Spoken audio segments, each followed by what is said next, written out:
आइए आज हम लोग देखते हैं अकबर के बारे में। इसके पहले मैं ऑलरेडी 2 वीडियो बना चुकी हूँ अकबर के बारे में, तो चाहे तो आप देख सकते हैं। और आज हम लोग उसके आगे देखेंगे, ठीक है। अकबर की मनसबदारी व्यवस्था। तो अकबर की मनसबदारी व्यवस्था जो थी, ये अकबर की सैन्य व्यवस्था तथा प्रशासनिक व्यवस्था थी। मनसबदार को जो पैदल सैनिक थे उन्हें जाट कहा जाता था, और जो घुड़सवार सैनिक थे उन्हें सवार कहा जाता था। और जो पैदल सैनिक थे यानी कि जाट, उनका वेतन जो था वो 3 रुपये प्रति माह था। और जो घुड़सवार सैनिक थे यानी कि सवार, उनका वेतन 20 रुपये प्रति माह था। मनसबदार को 3 श्रेणी में मतलब होते थे। प्रथम श्रेणी में 1200 सैनिक थे, और द्वितीय श्रेणी में 7000 सैनिक, और तृतीय श्रेणी में 10 से 20 सैनिक होते थे। और युद्ध के समय सभी मनसबदार अपनी सेना लेकर आते थे, और सर्वाधिक जो हिंदू मनसबदार थे वो औरंगजेब के पास थे। अब देखते हैं हम लोग अकबर की राजपूत व्यवस्था जो थी वो दमन और समझौते की नीति थी। राजपूत नीति के तहत अकबर राजपूत राजाओं की सहानुभूति प्राप्त करना चाहता था, और अकबर ने राजपूत राजाओं को जागीरदार तथा पैतृक जागीर प्रशासन का अधिकार दिया था। और उनके राजा का पद भी मतलब बना रहा, किंतु उन्हें स्वयं के सिक्के चलाने का अधिकार छीन लिया, और उनके क्षेत्र में मुगल शाही सिक्का प्रचलन करवाया। ठीक है। अब देखते हैं अकबर का सैन्य अभियान की मतलब कौन कौन सा अभियान किया है अकबर ने। ठीक है। तो अकबर ने सबसे पहले 1559 ईस्वी में ग्वालियर का अभियान किया। ठीक है। इसके राजा बनने के बाद पहला अभियान था ग्वालियर का अभियान 1559 में। 1560 में अकबर ने जौनपुर अभियान किया, और 1561 में चुनार तथा मालवा का अभियान किया, और 1562 में आमेर पर आक्रमण किया। और आमेर की राजधानी जयपुर थी, और आमेर के राजा जो थे भारमल थे। ठीक है। और वो कछवाहा राजपूत थे।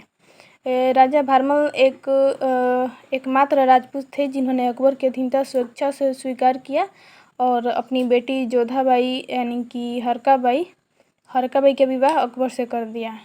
और उनके बेटे जो थे भगवान दास और उनका पोता मान सिंह को अकबर के सेवा में भेज दिया। अकबर ने जोधाबाई को मरियम उजमानी का उपाधि दिया था। ठीक है, जोधाबाई को। अब देखते हैं इसके आगे। ठीक है। गोंडवाना का अभियान। ठीक है। गोंडवाना अभियान, ये गोंडवाना एमपी में है, मध्य प्रदेश में। ठीक है। तो गोंडवाना की रानी जो थी दुर्गावती, वो संग्राम सिंह की विधवा थी। ठीक है। तो उन्होंने दुर्गावती जो थी ये कभी भी अकबर की अधीनता स्वीकार नहीं की थी। ठीक है। और यह एकमात्र महिला थी जिसने अकबर का सर्वाधिक विरोध किया, लेकिन अंततः गोंडवाना पे अकबर का अधिकार हो गया। 1567 में मेवाड़ अभियान किया।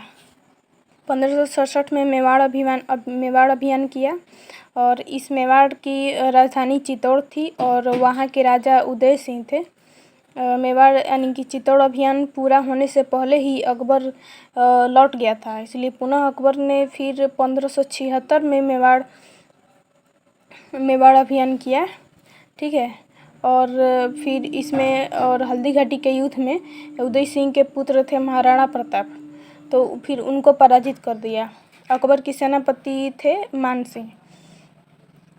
ठीक है। जबकि महाराणा प्रताप का सेनापति हकीम खान सुर था। ठीक है। और प्रारंभ में युद्ध महाराणा प्रताप सिंह ही जीत रहे थे यही, लेकिन अकबर के यह अफवाह फैल गया कि अकबर भी युद्ध में शामिल हो गया। ठीक है। तो अकबर के जो भी सेना थे उनका मनोबल और बढ़ गया, और पूरी ताकत से युद्ध लड़ा, और फिर महाराणा प्रताप को पराजित कर दिया।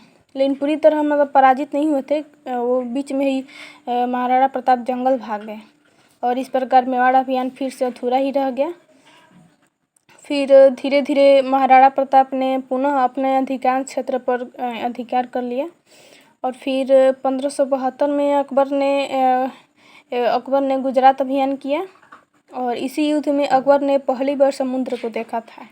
खंभात की खाड़ी के पास उसने अकबर पुर्तगालियों से मिला था। ठीक है, 1572 में गुजरात अभियान में, और फिर 1573 में पुनः गुजरात अभियान किया। और क्योंकि मतलब वहाँ के जो अकबर की मतलब जो गुजरात के शासक ने अकबर की अधीनता मानने से अस्वीकार कर दिया, इसी कारण अकबर ने फिर से 1573 में गुजरात अभियान किया।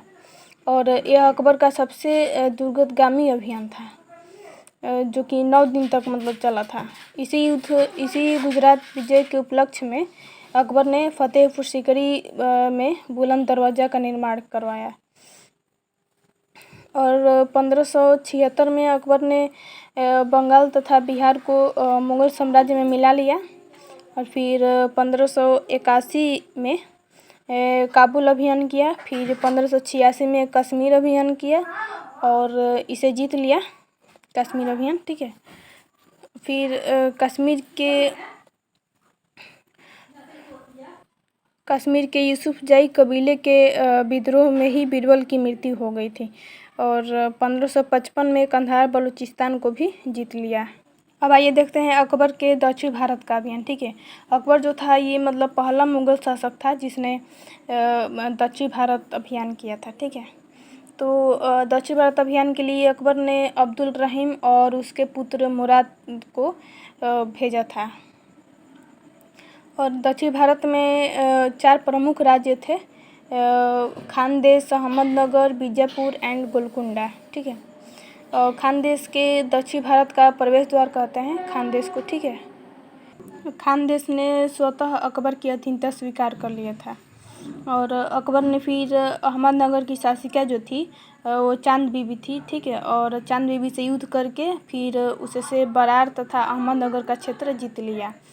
फिर बीजापुर के शासक ने भी अकबर की अधीनता स्वीकार कर लिया। और 1601 में खानदेश ने विद्रोह कर दिया, जिससे कि असुरगढ़ के युद्ध में अकबर ने विद्रोह समाप्त कर दिया। और यह युद्ध अकबर ने रिश्वत देकर जीता था।